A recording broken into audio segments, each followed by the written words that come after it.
York's classic rock, Q1043. It's 8:06. Good morning. Joe Gatto is here with us. Of course, a local guy, a Staten Islander. Became, well, pretty famous with Impractical Jokers. He's going to headline a show at the Beacon Theater on January 20th.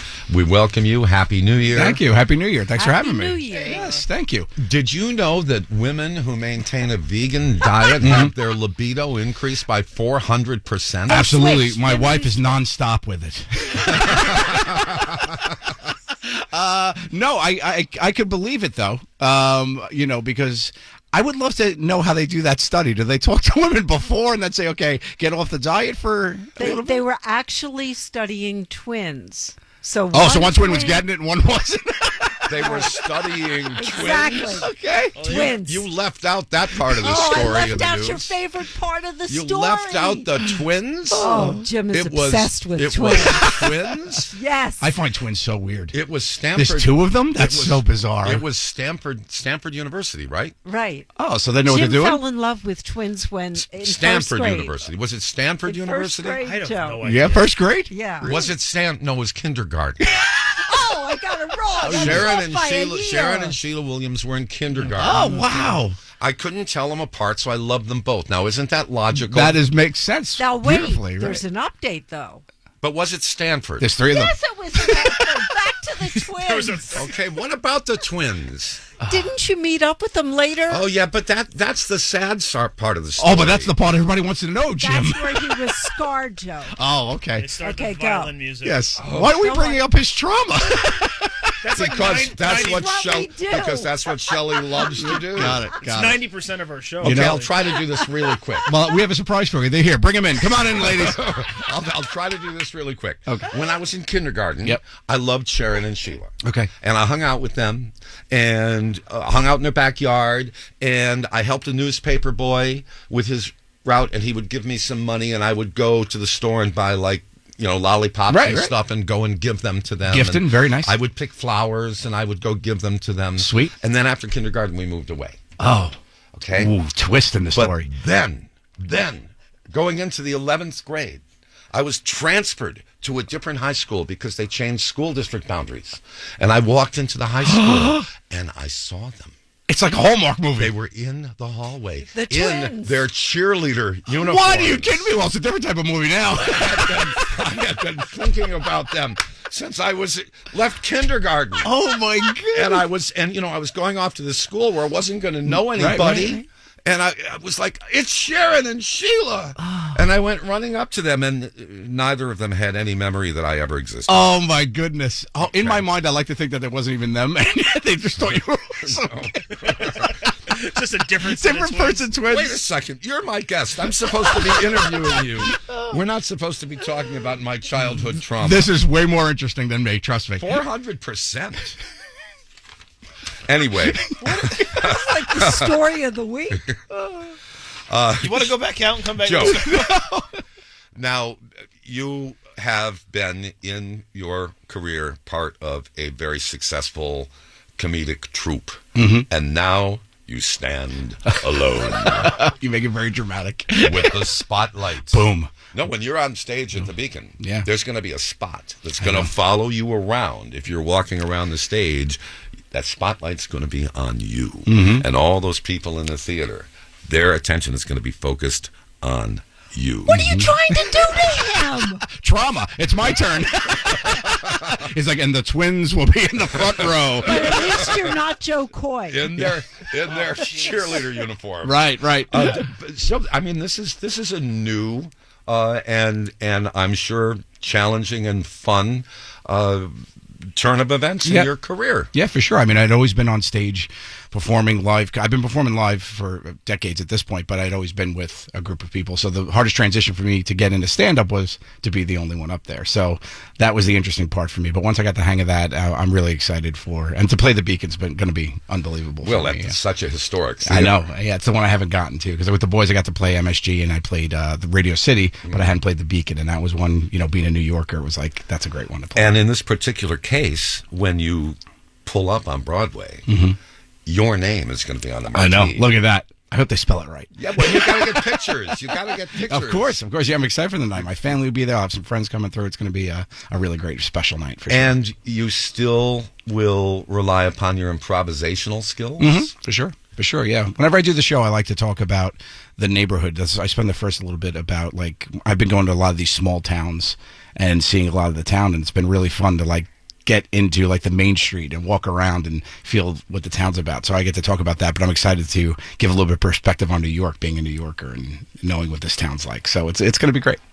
Being somebody who grew up having the Advance delivered to your house. Staten Island Advance, that's right, man. I couldn't get the Advance route. It was locked down by Chris Mattei. He had that, so I picked up the Penny Saver. And I used to rock the Penny Saver. That was my route. And everybody was like, stop delivering it. Just throw it right in the garbage. Yeah, but the great thing about the Penny Saver when you had that route is you didn't have to collect. Yeah, that's right. The collections was the worst. That door knock. People would hide from you. I remember that all the time. I used to go with Chris. He would like be shaking down the neighborhood.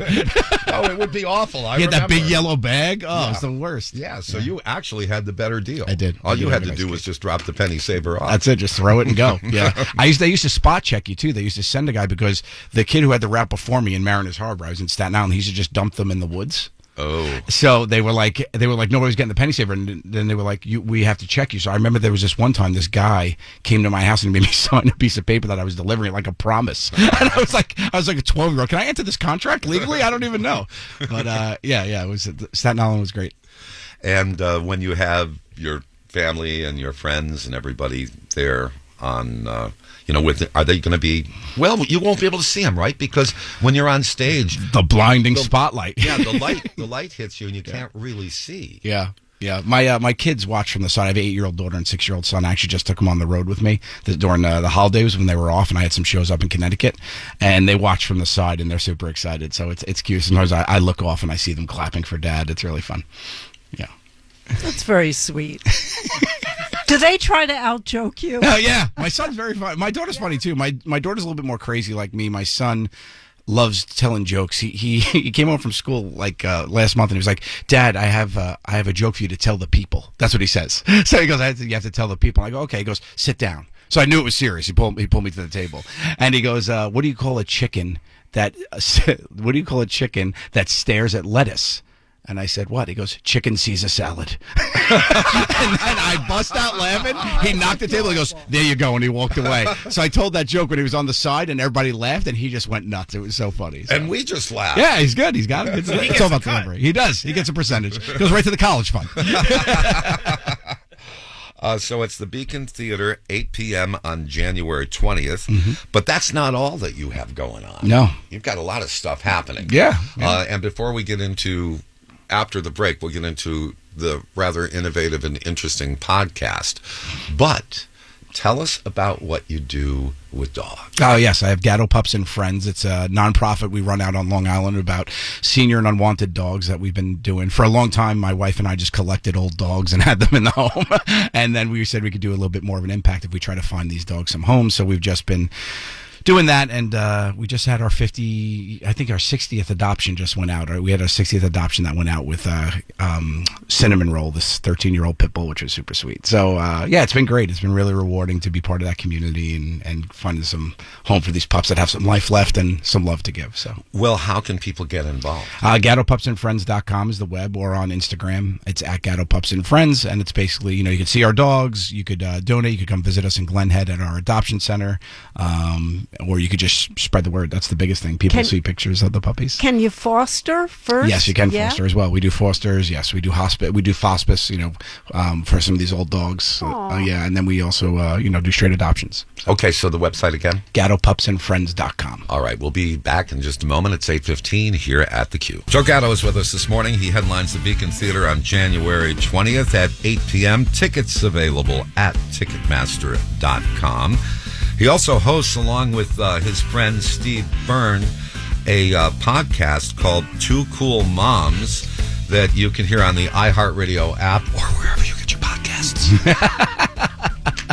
I have to throw that in. You have to. People need to know where to find it. I'm sure. Yeah. Two Cool Moms is a lot of fun. Steve and I, a fellow comedian friend of mine, I know him for a decade at this point, and him and I always wanted to do something together, and when the opportunity arose to do a podcast, we just got to talking and realized that we both had really cool mothers growing up who gave great maternal advice, and we like to think that we inherited that gene. We've been each other's consiglieres for a long time, so we spend the first half of the podcast talking about anything and everything, being comedians, family, growing up, our kids, and then the second part of it is fan-submitted dilemmas that we do our best to solve as best we can. Okay, so it's kind of like an Ann Landers Dear Abby. And pretty much I am, yes, I'm an Abby. Okay. Dear Flabby, that's me.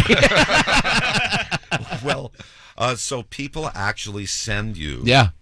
letters. Yeah, we get some big describing a situation. Yes. And then the two of you try to come up with some answers. Yeah, we've done some good work. We've done some bad work, but we've done some good work too. Sometimes we don't have the answer, but I found that like a lot of people have the same sort of question. And one of the biggest ones we always get is, how do you make friends as an adult if you don't have kids? Because people, like, as kids, you move to a new neighborhood or something, and if you have kids, you find people at schools or whatnot. Right. But we found a lot of people were asking, how do you make friends? And I always found that interesting, about thinking about how do you make friends at different stages in your life. So I consider us friends now, though, Jim. well, but how do you do it? What's the advice? What my advice was to talk to people, because I think that's the biggest barrier to entry. People don't want to feel weird or go out of their comfort zone. But I always say that every best friend starts as a stranger. So you just have to get out there and do it. You have a really good attitude toward life. Thank you. That is a great line. Yeah. Every best friend starts as a stranger. Right. And then what you do with the senior dogs. Yeah. This is... That's why they put me here with you, Jim. This is pretty cool. Thank you, buddy. I finally impressed you. Only 20 minutes in. Well done. No, we're just talking today about some aspects of your life that we hadn't discussed before. For sure. Because you're a famous comedian, and that's what we focus on generally. But we're learning today also that beyond that, I'm an onion. There's layers. is a really great guy. Thank you. And you can make them cry. I know, easily. I know. Let's get back into the twins. Well, that makes me cry too. It's a very emotional morning show. It is. You know what? We're not afraid to do it here. That's why we do it. Okay, let's find out all the ways people can follow you. Okay. Do you want me to get my home address and so they can just be in the bushes? I don't know what you're trying. Of of all course, your social media stuff. I'm on Instagram. That's the best way, at Joe_Gatto, because I had to use the underscore. Somebody already had at Joe Gatto. So there, and then of course GattoPupsandFriends.com is for my rescue. And then on if you want to come to my house, I guess I'll give you a cup of coffee. I live in Glen Head, Long Island. Try to find me. We'll make it like a game. Like, where's Waldo? Well, by the way, the charity that you've created is an actual 501c3. Yeah. Not for profit. You get that kickback. That's right. Organization. You get that kickback. I gotcha. Yep. So people can make tax deductible. Right. If they need to, get under the radar there and want some Scott back at the end of the year, you come see Gatto Pups and Friends. Okay. So remember, Two Cool Moms.